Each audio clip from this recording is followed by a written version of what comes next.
Uh.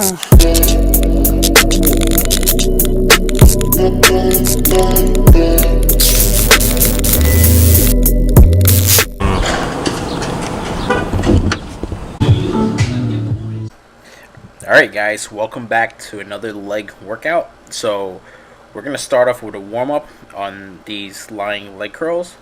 Again, this is a high volume program, so we're going for about 4 sets of, I would say, 10 to 20 reps. Again, every day, I always do a little warm-up just to see how I'm feeling, because sometimes my legs haven't recovered yet from the previous workout. So I just want to make sure things are warmed up nice and slowly so I don't hurt myself.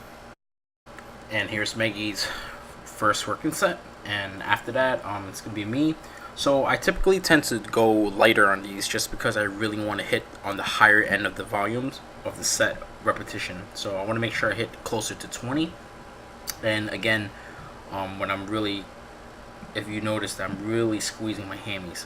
This is something that I'm really trying to bring up for my next competitive season, because one thing I noticed is that I could really bring up my hamstrings more and also my glutes. So for the next few years, I'm going to be really focusing on my hamstring work and also glutes.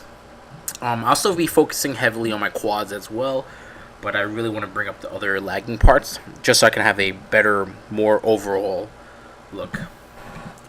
One advice I would give is to really work your way up, meaning start off with a lighter load, because you want to hit the higher repetitions. And if you start off too heavy, what happens is that your second working set will be kind of it will be harder because you'll be more fatigued. So what I like to do is I like to go by feel, see how I'm feeling for the first set, and then that really helps me figure out if I want to add the weight or just stick with the weight and really focus on the contraction.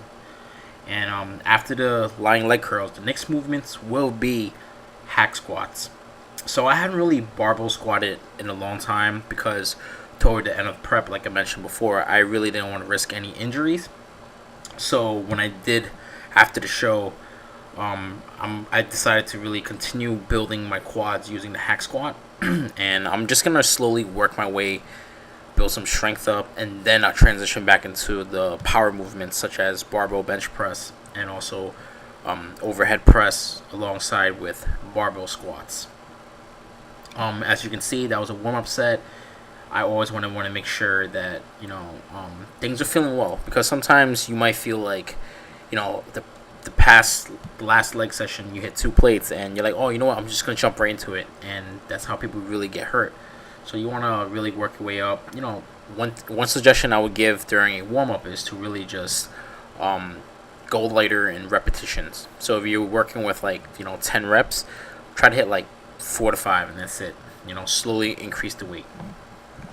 So this is actually my last warm-up set. Again, I'm really just trying to make sure that I'm feeling the quads while we're performing these exercises. A lot of people usually feel like a pain in the kneecaps around the knee area while performing this exercise. And I think one thing to keep in mind is that typically what a lot of people want to do doing the hack squat is they want to go ass to grass. And although that is the typical term whenever you squat, you want to make sure you're not just dumping yourself into the hole and shooting yourself out. That's how you kind of apply too much stress on your knees, and that's when those injuries and aching knees come into play. You also want to make sure it's nice and controlled. So if you notice, when I'm going down, I'm really letting my quad doing most of the work. So I'm feeling it stretch, and then I'm really driving from my heels up to really keep the squeezing and contraction on within the quads. So while you do a few more reps, what's gonna happen is there's gonna be a lot of blood going through the quads. And I remember doing this set right here. As you can see, my belt is getting tight now because I've put on a good 10 to 15 pounds of weight post show. However, I did rebound a lot from all the post-show binging. I've been, binge eating intuitively, whatever you call it. It's been a long time, and I did pack on a lot of body fat. So this is the first time in a long time where my belt is actually feeling pretty tight. I remember I didn't really have to adjust my belt at all during contest prep, so it was actually pretty good. However, one thing I realized was that the belt was kind of like hitting my rib cage, and it was applying a lot of pressure on me, so it wasn't comfortable for me. So after watching this set, I really wanted to make sure I would go a little bit lower. So one good thing about recording your movements is to also have a documentation of some memories and technique. But I usually do it for like form check, just to make sure that I'm doing everything optimally, so like I could get the most gains out of it. Again, this is 3 plates and a quarter on each side. It was pretty brutal. I mean, I used to do like four during contest prep, but I guess now, even with the extra food, it's still taking me time to rebuild everything. But you know what? I have all the time in the world, and I'm just trying to enjoy eating and training right now. So that's something I'm gonna be working on, and hopefully one day I can build up to 5 plates, 6 plates. But I know it's gonna take some time. But I'm a very patient person, so I'm really looking forward to it. Next movement, we're gonna move on to leg press. I really like doing these because they're very. You can really load up the machine and just really focus the tension on your quads and just keep pumping it without locking it out. I know it seems like I'm locking it out, but I promise you, I'm just really locking it to a point where I feel the quad really extending, and that way I can start pumping it out. Again, these are really, really painful when you go higher reps because all that blood is trapped by the quads, and it is brutal. And I typically do about 4 sets of these, 4 sets of 15 reps, I think.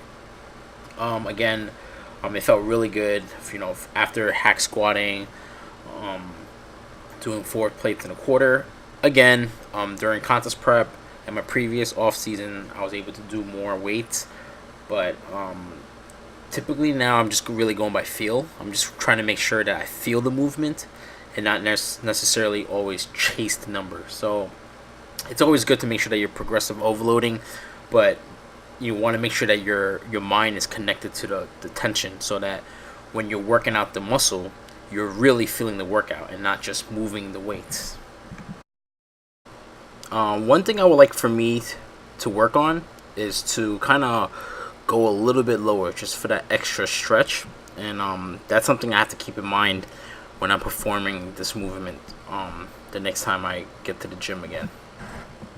Just looking at this is my last working set, and just watching the video, I pretty much feel the pump on my quads right now. So again, just always focus all that mind muscle connection on your quads. It's very easy to kind of put your feet too high on this, and there's a lot of people that can stack tons of weight, but what happens is you're really just pushing on your hamstring and your glutes and not the quads. So again, different height, different feet placements will serve a different purpose. So just make sure you're targeting the appropriate muscles that you're aiming to target. So moving on next, our next movement is sumo deadlifts. So for this movement, I used to do this right after squatting during the max hype training, but for this block, I'm doing it towards the end. So I'm working with 3 sets of 15 reps. So the previous week I was working with, I would say, either 225 or 275, and it was kicking my butt. But everything felt better. It could be, I had more food, I had more rest, but for this movement, everything felt better. I'm just trying to relearn the movement as well, because I haven't deadlifted towards the end of my contest prep because I didn't want to risk any injuries. But just like squatting, I'm trying to relearn the movement again, and everything was flowing pretty smooth for being one of the last movements. Here comes the second set, and I try to change the camera just to get a better view. Again, I think I'm sitting a little bit too low, and I would like to just kind of tighten up a little bit before I kind of shoot up. So something I want to work on is kind of raising my hips and not sit too low like a squat. Again, while I was doing it, it honestly felt pretty good. Speed, tempo, but I think sometimes when I focus on too much on the speed, part of my form suffers a little bit. And here comes set number 3. Here you can see that my hips are a little bit higher than before, slightly higher. I slow down the pace a little bit, and again, it's always going to be work in progress. And what I'm going to be trying to do this off season is really trying to build a huge heavy deadlift again, like back then. To be honest, I haven't really deadlifted pretty heavy in a long time. I want to get back to like the 5 plates, 595, 605, around there. That would be my goal, hopefully. So let's see how the rest of the training goes. So here comes the next movement, and we're doing leg extensions. Again, we're shooting for 15 reps, and these are pretty brutal towards the end of the workout, when you're really going for that full squeeze and full extension. Honestly, this is one of those movements that really helped me build the teardrops on my quads. Like when you really focus the tension on your quads instead of just using your calves and kicking up, you're really extending it all the way.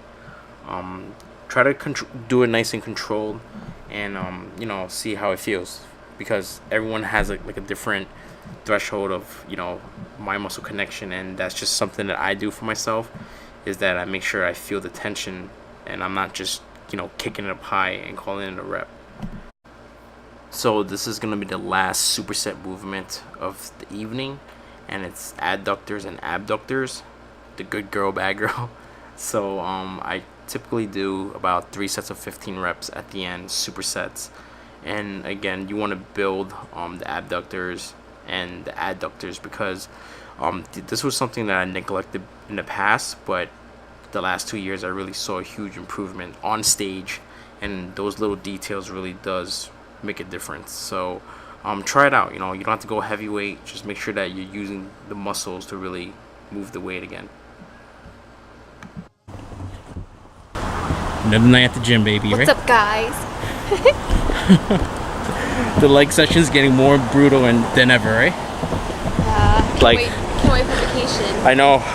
We always start out strong and just feel gassed at the end. And I cut the weight in half too, but the volume is so high, so it kind of compensates for dropping the weight.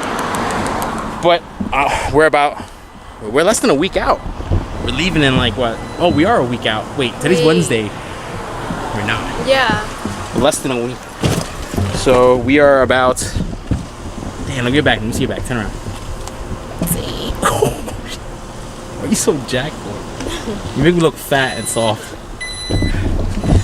But that's a wrap, guys. See you guys. Tomorrow's gonna be a rest day, so I'll see you guys at the next chest and arms day. Friday. Thank you guys for watching. If you guys liked the video, please like, share, and subscribe. Thank you.